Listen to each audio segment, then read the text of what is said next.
Salut les gars, j'espère que vous allez bien. Aujourd'hui, on se retrouve pour le Mid-Year Freak Tag Book. Je sais pas.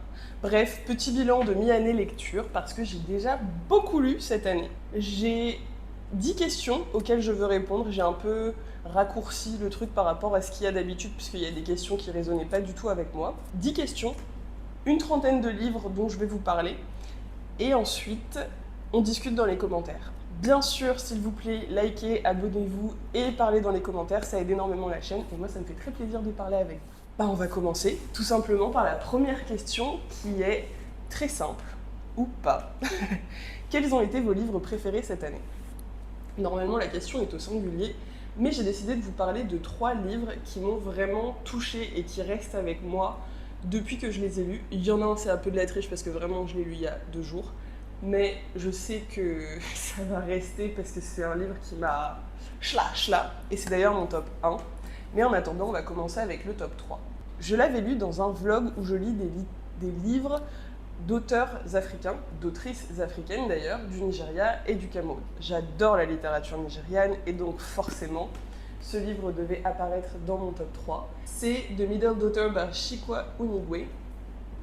Magnifique couverture de la maison d'édition Masobe Books. Dans cette histoire, on suit une jeune fille qui va subir plusieurs pertes dans sa famille et à la suite de ces pertes, elle va développer une fragilité, forcément ça arrive dans la vie à tout le monde, et cette fragilité va ouvrir la porte à un homme qui va la manipuler et qui va vraiment l'abîmer. C'est un huis clos de violence domestique, donc énorme trigger warning si c'est vraiment pas quelque chose sur quoi vous voulez lire. Si ça ne vous dérange pas, je ne peux que vous recommander ce livre que j'ai trouvé très bien réalisé dans le sens où j'ai été pesée pendant toute ma lecture. J'avais besoin de finir ce livre, j'avais besoin de connaître la fin, j'avais besoin que ça se finisse bien et je priais pour que vraiment ce soit un happy ending.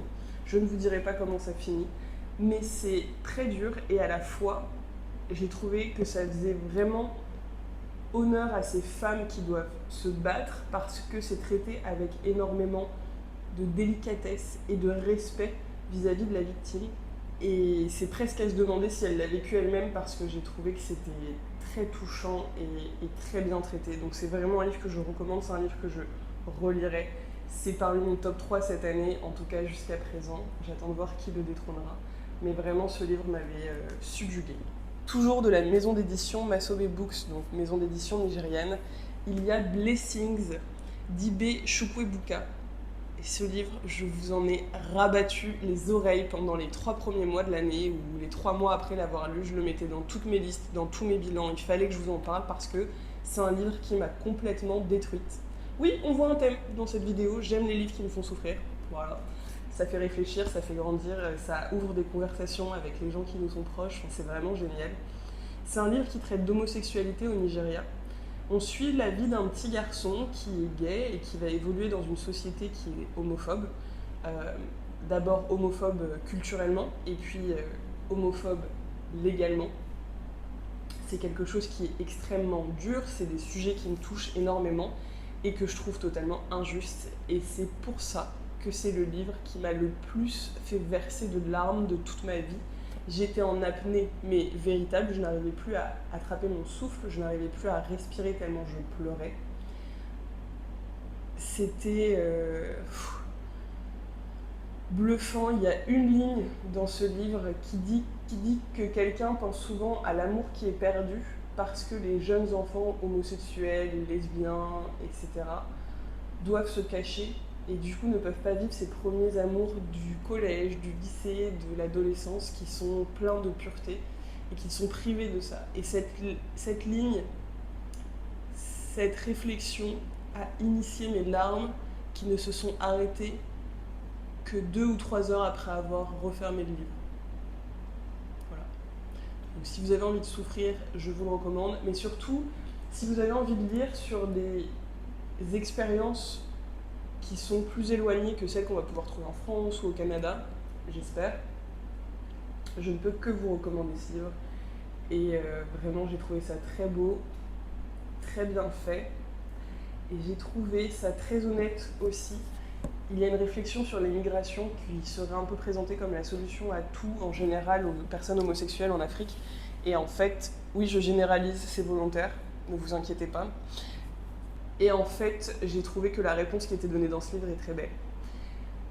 J'ai hâte que cet auteur sorte un nouveau livre et de le lire. Et j'espère qu'il sera édité par la même maison d'édition parce que je la trouve géniale. Et enfin, sur un tout autre thème, j'ai La chute d'Albert Camus. Cette année, je découvre Albert Camus et je me délecte. La prose est simple à lire, mais les sujets sont d'une lourdeur immense. Pas dans le mauvais sens du terme, mais c'est juste beaucoup d'informations à digérer, beaucoup de réflexions sur la vie, sur ce qu'on est, sur ce qu'on accepte, beaucoup d'idées sur la façon dont il faudrait vivre sa vie, qu'est-ce que le courage, qu'est-ce que l'hypocrisie, comment être honnête envers soi-même.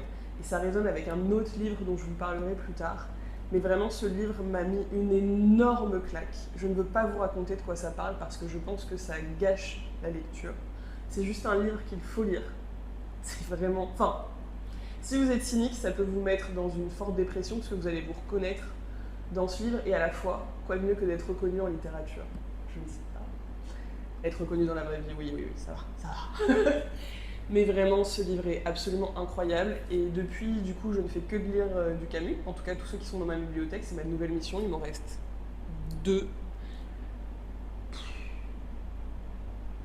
Incroyable. Incroyable Camus, incroyable ce livre. La chute, je ne peux que recommander. On passe à la deuxième question, qui est celle des nouvelles publications qu'il y a eu en 2025, mais que vous n'avez pas encore lues. Et comme je suis dans le processus de lire ce qui est dans ma bibliothèque, j'ai décidé de vous présenter les nouvelles sorties qui sont dans ma bibliothèque et que je n'ai toujours pas lues. Alors, d'abord, il y a... Et d'ailleurs, ça me fait beaucoup rire parce que la plupart des livres que je recommande, mes amis les lisent, mais pas moi. Donc il serait temps de rectifier le tir. La première lecture, c'est Ce que je sais de toi d'Éric Chacour. J'ai eu un coup de cœur sur ce livre à un moment où je passais beaucoup de temps sur le site Folio, le site. J'avais lu le résumé, j'avais adoré la couverture, j'aimais bien le fait qu'il soit plutôt court pour découvrir un auteur. Je trouve ça toujours intéressant de voir sur un format classique ce qu'il peut nous offrir et voir si on réagit, si on résonne avec son écriture, avec son style littéraire. J'ai complètement oublié de quoi ça parle. Je sais que c'est entre le Canada et l'Égypte, mais je veux lire ce livre. Je veux lire ce livre et je ne l'ai toujours pas lu. Ensuite, quand j'étais à l'aéroport, je suis tombée sur ce petit livre adorable des éditions Proches de Baptiste Beaulieu, qui est assez connu sur les réseaux sociaux, que moi j'ai connu grâce au podcast Bliss, qui parle de maternité, donc à peu près rien à voir, et à la fois il parle de son expérience de paternité, cette fois, homosexuelle. Et ici, on ne parle pas du tout de son métier, enfin, peut-être en filigrane, mais ce n'est pas le centre du sujet. Ici, on parle d'un homme qui est médecin, qui soigne tout le monde, mais qui est incapable de pleurer. Et ce qui m'a attirée, pour être totalement franche, c'est le titre. Où vont les larmes lorsqu'elles sèchent? Quand elles sèchent? Je veux juste m'y plonger. Ça a l'air d'être un petit livre très bien pour l'été, notamment. Et là, on rentre dans la petite saison sèche au Ghana, donc c'est le moment de lire ce genre de livre, peut-être à la plage. Oui, il faut que je m'organise un week-end à la plage. Ensuite, sur un tout autre registre, toujours dans le médical, mais cette fois vu de l'intérieur, il y a justement Intérieur Nuit de Nicolas Desmorans, qui est un journaliste qui va ici nous parler de son expérience avec la bipolarité. Je suis assez fascinée par les maladies mentales, je trouve ça très intéressant et potentiellement pas forcément suffisamment discuté du point de vue de la façon dont les personnes le vivent. Et donc là, vu que c'est une expérience personnelle, j'ai très envie de voir ce que ça donne. C'est un tout petit livre, il faut juste que je m'y attelle et que je prenne le temps de le faire, mais voilà, il attend. Ensuite, pareil, je passe beaucoup de temps sur les sites des maisons d'édition et en étant chez Gallimard, j'ai vu ce livre de Gilbert Sinoué qui s'appelle Au couchant l'espérance et qui retrace l'histoire de la création du Maroc en tant que pays. Alors, apparemment, c'est un deuxième opus d'une, en tout cas, duologie, si ce n'est une trilogie qu'il a écrit sur le même sujet. Mais je pense que ça peut se lire tout seul parce que quand je lisais, en fait, quand je lisais le résumé, ça correspond à des époques différentes dans la création du Maroc. En tout cas, moi, c'est celui-ci qui m'avait intéressé. Je trouve la petite couverture qui protège de la poussière absolument magnifique. Et je suis en train de développer une obsession sur les éditions Gallimard.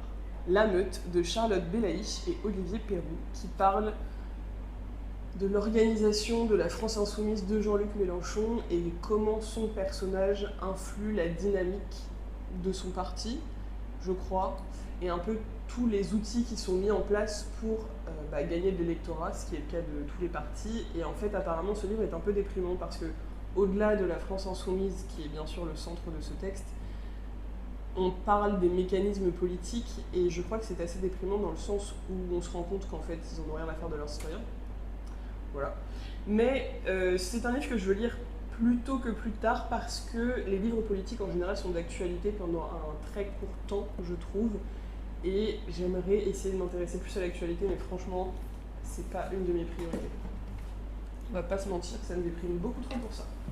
Donc voilà pour les sorties de cette année que j'aimerais lire. Et après, il y en a quand même deux que je souhaite citer, mais je pense que je ne les lirai pas cette année parce que j'en ai marre d'acheter des livres. Oui, c'est possible. Je n'ai pas vraiment marre d'acheter des livres, mais j'en ai marre d'avoir autant de livres incroyables dans ma bibliothèque que je n'ai pas lus. Et du coup, les deux livres que j'aimerais quand même lire, trois, qui sont sortis cette année, c'est le dernier Ocean Vuong qui s'appelle The Emperor of Gladness. Je ne sais pas de quoi ça parle. J'avais déjà lu On Earth We're Briefly Gorgeous du même auteur que j'avais trouvé extrêmement dur, extrêmement difficile à lire. Et je pense que j'aimerais bien le relire parce qu'il y a des thèmes qui ont été traités, qui ne m'ont pas touché à la première lecture, mais qui ont été mis en lumière par d'autres booktubeurs, notamment le lien avec des parents qui ne parlent pas forcément la même langue que nous, que je trouve très intéressant parce que je ne connais pas ça. Mais c'est vrai que c'est quelque chose qui revient souvent sur les parents qui ont d'autres langues que les nôtres, et du coup nos grands-parents et arrière-grands-parents avec lesquels on ne peut pas communiquer, ou la perte de lien avec le pays d'origine, ou la double culture. Donc je trouve que c'est des thèmes qui sont très intéressants. Et ensuite, il y a Watermoon, qui est un livre dont je ne me souviens plus le nom de l'autrice, mais c'est un livre de fantasy qui tourne autour des rêves, et qui m'a l'air d'être un peu le pendant fantastique du Palais des rêves de Ismail Kadare, qui est une dystopie que j'ai beaucoup aimée cette année. Et je voulais le lire dans l'avion, mais en fait, j'ai priorisé mes livres physiques, parce que normalement, je m'autorise un livre digital sur mon téléphone. Bon, là, déjà, j'ai toujours pas fini celui que je suis en train de lire, mais en plus, j'aimerais bien plutôt emmener mes livres et les lire, parce que vraiment, je crois que j'ai très très envie de lire les livres que j'ai dans ma bibliothèque. Et j'ai du fantastique dans ma bibliothèque, donc je vais plutôt prioriser celui-ci. Mais c'est un livre que je garde dans ma liste de livres à lire plus tard, parce que l'histoire me plaît beaucoup. Et ensuite, il y a Isaac Songs, au-delà du fait que j'adore le prénom Isaac. Ce livre m'intrigue parce que j'ai entendu une revue sur Booktube d'un booktuber américain qui disait que c'était un livre qui l'avait énormément touché, qui parle aussi de l'expérience d'être homosexuel. Et en fait, je crois que c'est lié avec de la musique, ce que j'aime bien, même si je suis pas une avide consommatrice de musique. Enfin bref, je me souviens plus exactement, mais je sais que l'histoire m'avait l'air assez incroyable, donc on verra ça plus tard. Il faut que l'on parle des prochaines sorties qui vous intéressent dans les 6 prochains mois. Très honnêtement, j'ai regardé un peu ce qui était prévu grâce au site Booknote, je crois, qui répertorie les sorties qu'il va y avoir tous les mois de l'année. Et j'ai vu beaucoup de new romances, de mangas, etc. C'est pas du tout des choses que je lis. En revanche, j'ai vu, en tapant sur Google, qu'Arundhati Roy nous offre un 3e bouquin. Les amis, c'est incroyable. Je pensais qu'on n'en entendrait plus jamais parler, qu'elle avait arrêté d'écrire. C'est une femme qui est indienne, qui a écrit Le ministère du bonheur suprême, mais vous la connaissez sûrement plus par son livre Les dieux de petits riens, que personnellement je n'ai pas encore lu, mais qui est dans ma bibliothèque, et dans mes lectures plutôt pressantes. Il faut que je me fasse un cycle indien, j'ai beaucoup de livres à lire sur l'Inde. Et ensuite, je tiens quand même à garder sous mon radar le fait que donc, le 9 octobre sera annoncé le nouveau prix Nobel de littérature. Et en attendant, il faut toujours que je découvre donc Han Kang, qui est une autrice coréenne qui a gagné l'année dernière. J'ai acheté ses livres, j'en ai 4, et j'ai très hâte de les découvrir. Il y en a d'autres qui ont été publiés qu'il faut que je trouve, et j'aimerais bien faire un épisode de tout lire de Han Kang pour pouvoir en discuter avec. Si ça vous intéresse, n'hésitez pas à le signifier en commentaire. Normalement, je dois vous parler de mes plus grosses déceptions. C'est une catégorie que j'affectionne parce que je trouve que c'est assez compliqué, notamment parce que mes jugements sont très personnels, donc je ne veux pas du tout que ça vous influence sur le fait de lire ou pas un livre, notamment parce qu'il y en a 2 qui sont très plébiscités, donc il faut prendre ça avec une pointe de sel. C'est Les Hauts de Hurlevent d'Emily Brontë. Si j'ai aimé l'ambiance et que j'ai été très engagée dans l'histoire au début, ça s'est un peu effilé au fur et à mesure et j'avoue ne pas avoir réussi à vraiment me connecter à l'histoire d'amour qu'on nous présente parce que les personnages sont juste horribles. En revanche, je sais que j'ai quand même versé quelques larmes parce que j'ai mis mon petit post-it avec des larmes qui coulent comme d'habitude. Un moment qui est très beau où on sent le lien entre les deux qui est indéfectible, mais j'en garde pas un souvenir ému. Donc un peu déçue parce que je m'attendais vraiment à être très fan et je pense que je m'attendais aussi à une romance, mais en fait c'en est une, hein. Mais en fait c'était pas non plus le cœur vraiment du livre, j'ai trouvé. Et surtout, je pense que je m'attendais à une romance plus comme Jane Austen, et c'est elle que je devrais lire quand j'ai envie de ça, pas Emily Brontë. Ma vraie déception, c'est Moby Dick de Herman Melville, parce que j'en attendais énormément, et en fait, soit je ne l'ai pas bien lu, soit parce que je l'ai lu en anglais et je trouvais ça très très difficile. Je vous en ai parlé d'ailleurs. Je trouvais que c'était très difficile, c'est un vieil anglais. J'imagine que c'est un peu l'équivalent de lire du vieux français. Ça n'est vraiment pas évident. Et après, je crois que malheureusement, moi, les récits sur l'eau, ça ne me touche pas. Je ne suis pas du tout passion bateau. Et du coup, faut quand même bien aimer les baleines, hein, parce qu'il y a des cours de cétologie, etc. Après, scientifique un peu geek que je suis, enfin scientifique, on s'entend, ça m'a quand même intéressée, mais d'ailleurs, je l'ai pas fini. J'ai pas fini, j'ai trouvé sur internet des résumés chapitre par chapitre pour comprendre comment allait se dérouler l'histoire. Et j'ai oublié. J'étais pas du tout investie. Et ensuite, L'heure des prédateurs de Giuliano d'Ampoli. Donc lui, il avait écrit Le Mage du Kremlin il y a quelques années. Celui-ci est censé parler de l'IA et de l'impact que ça a sur nos sociétés. Et en fait, j'ai trouvé que c'était un livre feignant. Dans le sens où il est très court, j'ai trouvé que c'était très court et très vide, dans le sens où je trouve qu'il se plaint beaucoup des nouvelles personnes qui dirigent le monde, à savoir les tech bros, on est d'accord. Mais est-ce que tu peux nous en dire plus? Est-ce que tu peux élaborer ton propos quand tu cites quelqu'un? Donne la citation, pas juste le nom de la personne. Il y a des gens qui ne savent pas de qui tu parles, il y a des gens qui ne savent pas de quoi tu parles, on n'est pas dans ton cerveau. Et puis, j'aurais aimé parler de l'IA, parce que finalement, on n'en parle pas. On parle des gens qui sont à l'origine de l'utilisation de l'IA et de l'IA, mais on ne parle pas de l'IA en soi et de son impact dans la société. Donc j'ai trouvé ça assez décevant. En revanche, on peut parler de mes surprises cette année. Je découvre petit à petit Joseph Kessel, qui est un auteur journaliste qui raconte sa vie et qui a un style très journalistique, très peu lyrique. Et ma surprise cette année, ça a été de lire Le Lion, qui est très romanesque et que j'ai trouvé extrêmement touchant. La plume de Kessel m'a émue par bien des aspects dans ce livre et ça a été une vraie surprise dans le sens où ça n'est pas ce qu'il écrit normalement. C'est un livre que j'ai trouvé très beau et très dur à la fois puisque on va parler de la notion de devoir, de la notion de famille, d'amour, de ce vers quoi on se sent appelé, de la vie qu'on veut mener, des décisions que l'on prend qui changent toute une vie. D'habitude c'est un peu plus des styles chirurgicaux, très descriptifs et là non, là c'était vraiment très très beau. Et ensuite, c'était la découverte des Trois Mousquetaires d'Alexandre Dumas. Découverte, bon, on ne le présente plus, mais alors ce livre que je pensais devoir lire comme un grand classique avec beaucoup de réflexion et à me poser des questions sur ma vie est en fait une énorme comédie que j'ai adoré dévorer et du coup qui m'a donné envie de lire la suite de la trilogie avec 20 ans après et le Vicomte de Bargeronne, il me semble, un livre qui fait 2800 pages, qui est découpé en 3 tomes chez Folio et que je pense m'offrir un de ces 4 pour pouvoir avancer dans la série. J'avais adoré ici le personnage de Milady, que je trouve affreuse, qui a un arc de développement assez intéressant et assez gore, et j'ai trouvé ça vraiment très bien fait. J'ai beaucoup ri, j'étais vraiment dans l'histoire, avec sur les bateaux en Angleterre, en France, à La Rochelle, j'étais partout, c'était génial. Donc ça, vraiment super surprise. Une vraie lecture d'aventure et de plaisir, peut-être presque une lecture d'été, j'ai envie de vous dire, parce que c'est juste...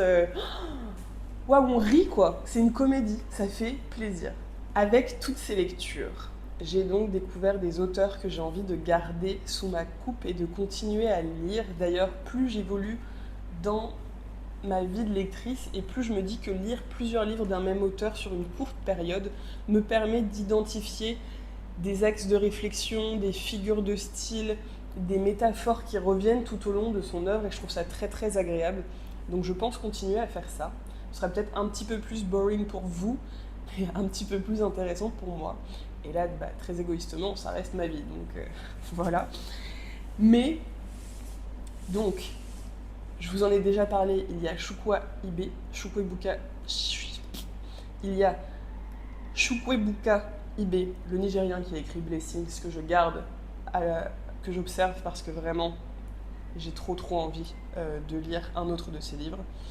Il y a Michael McDowell. Alors, c'est celui qui a écrit la série Blackwater, qui a des avis mitigés, qui a été édité aux éditions Toussaint Louverture. Mais moi, cet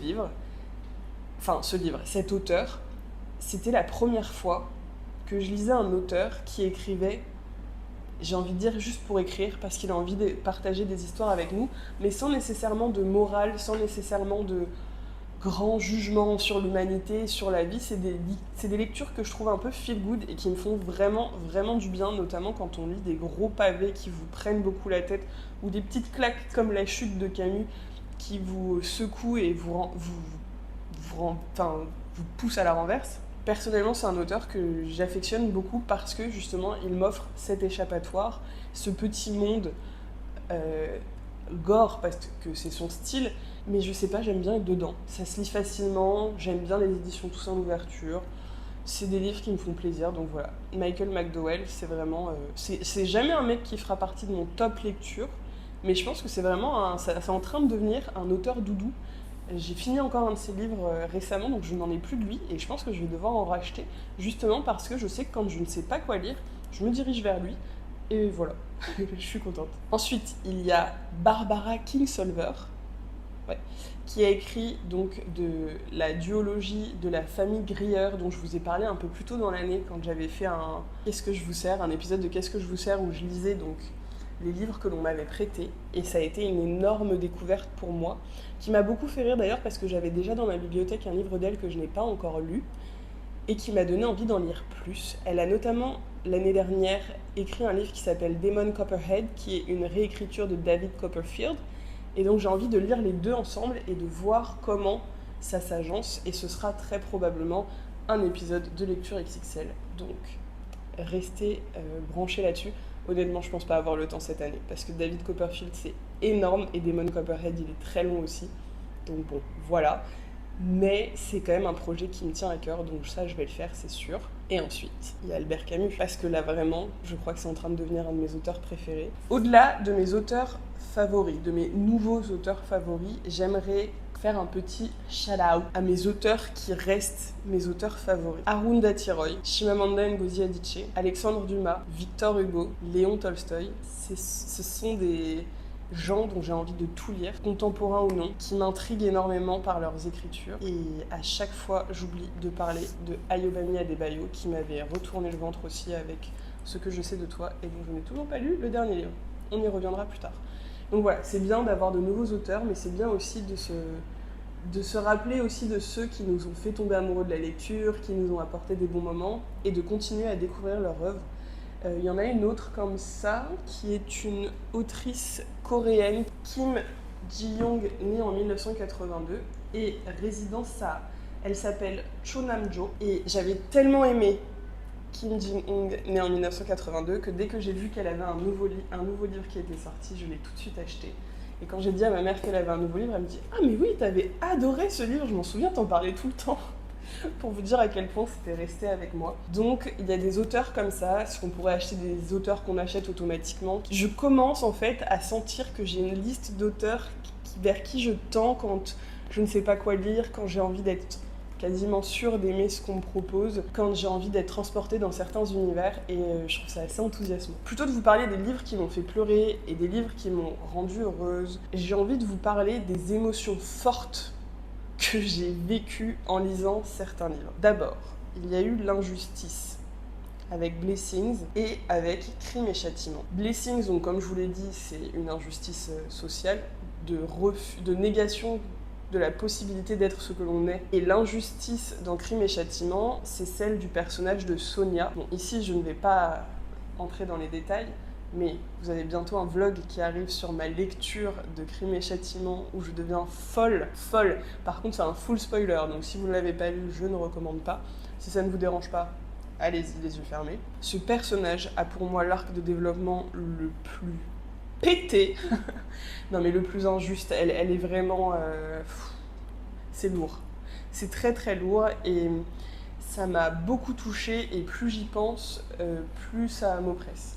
Donc grosse injustice pour Sonia. Ensuite il y a eu mon émotion préférée, la rage. La rage que j'ai lue qui m'a permis d'exprimer la mienne. C'est celle que j'ai trouvée dans Un corps en trop de Marie-Victoire Rouillet, qui est son seul livre, qui est un recueil de 40 lettres qu'elle adresse à sa tante qui est bonne sœur cloîtrée. Et en fait, j'ai trouvé l'exercice tellement incroyable de se libérer comme ça et de s'autoriser à cracher sa haine, pas forcément pour envoyer des lettres, mais juste parce que c'est libérateur, que j'ai fait la même chose, et franchement, je recommande. Un corps en trop, la rage.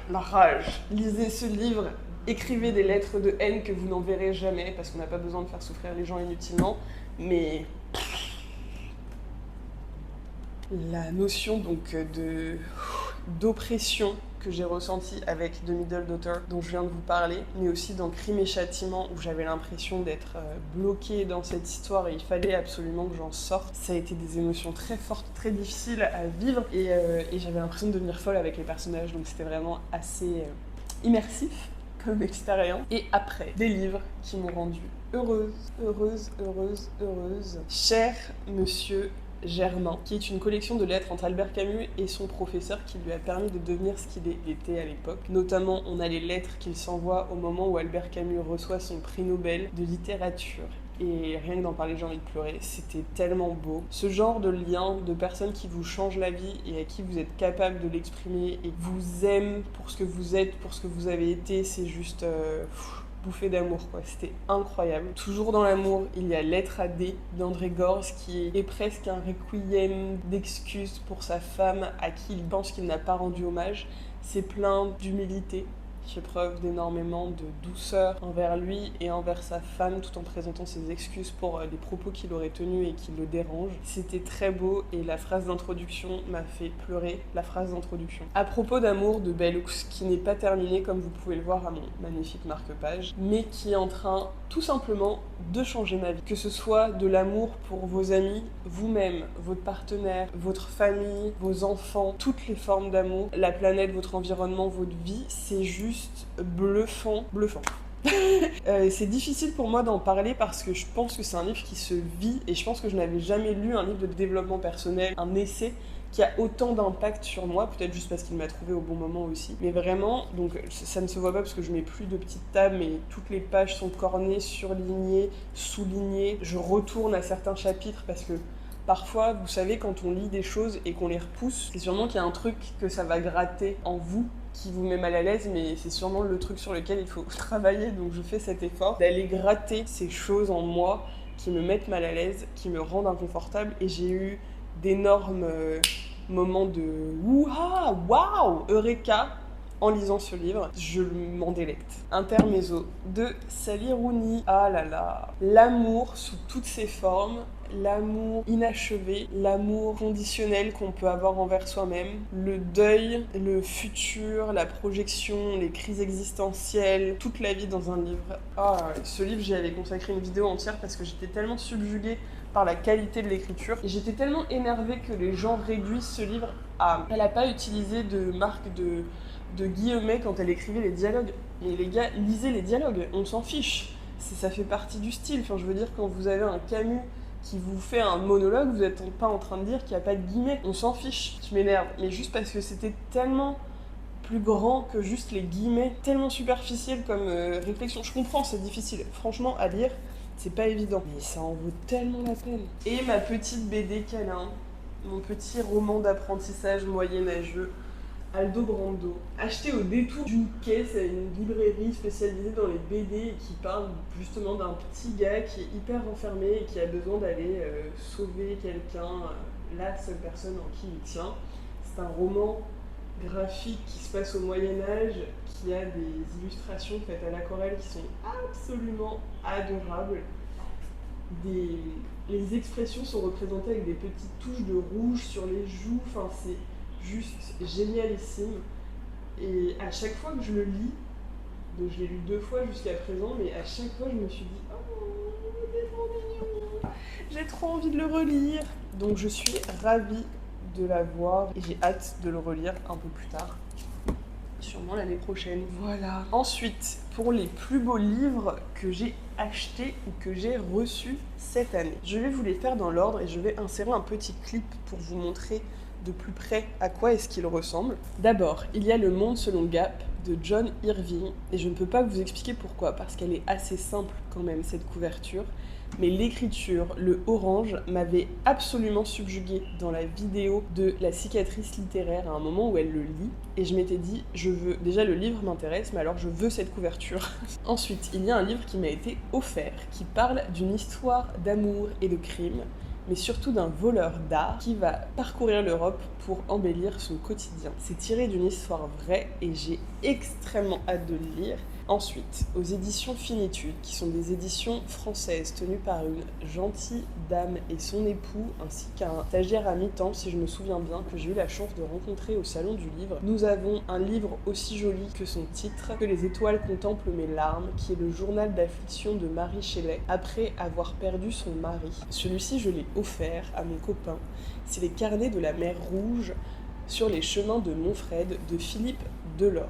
Alors, Henri de Montfred, c'est un aventurier à la morale douteuse, mais qui reste quand même assez incroyable dans ses aventures, apparemment. Et ici, on a un de ses fans qui va clairement avoir un carnet de voyage, de son voyage en Éthiopie, sur les traces d'Henri de Montfred, et qui va prendre le temps de faire des dessins au crayon, au fusain, à l'aquarelle, quelque chose que j'affectionne énormément. On m'a offert, pour mon anniversaire, le guide de la cuisine chinoise d'Anda Cheng, qui regroupe 120 recettes et 35 techniques. Ce qui est génial dans ce livre, c'est que d'abord, tous les mots sont traduits en chinois, et il y a des petits dessins absolument adorables, qui sont aussi des choses que j'aime bien faire dans mes recettes. Aussi, une présentation à chaque fois des essentiels de cuisine pour la cuisine chinoise, les façons de couper, les épices qui existent, et je trouve ça vraiment très bien fait. Et en plus, les recettes sont absolument géniales, avec un focus sur le porc, qui est, je pense, une de mes viandes favorites, donc clairement, bénef. Et bien sûr, le plus beau livre qui m'ait été donné de voir, Kaïdara d'Amadou Mpateba aux éditions Diane de Cellier, parce que c'est le cadeau que mon copain m'a fait pour mes 30 ans.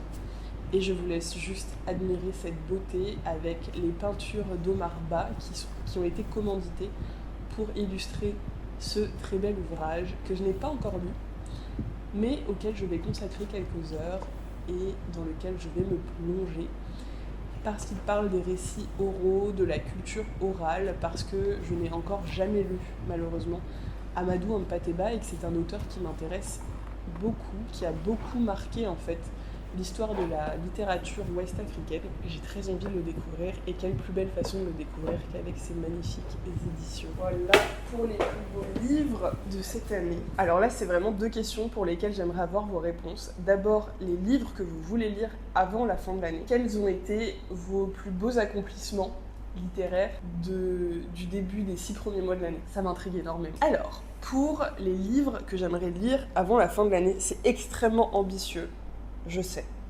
Je n'ai mis que les gros pavés parce que c'est sur eux que je veux me concentrer, parce que ce sont des livres que je dis que je veux lire, qui sont ma priorité, mais en fait que je ne mets pas en priorité. D'abord, il y a A Spell of Good Thing d'Ayobami Adebayo, qui est aussi l'autrice de Reste avec moi, que j'avais adoré, que j'ai lu 2 fois. Création et rédemption d'Alexandre Dumas, qui est le livre que j'ai demandé à ma mère de m'offrir pour mes 30 ans. C'est le dernier livre qui a été édité d'Alexandre Dumas. Il m'intrigue énormément, le titre. Voilà.